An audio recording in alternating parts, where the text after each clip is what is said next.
ఈరోజు మన నెల్లూరులో జరిగిన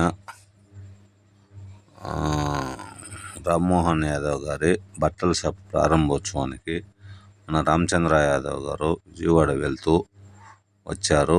వచ్చిన సందర్భంగా కొన్ని సన్నివేశాలు ఇవి శాలువాతో సన్మానించడం జరిగింది. నేను అలాగే మన యాదవ్ భవన్ను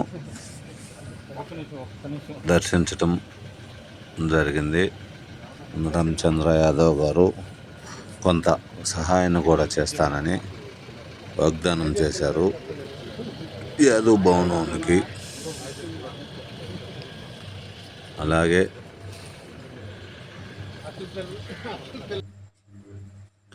ఒక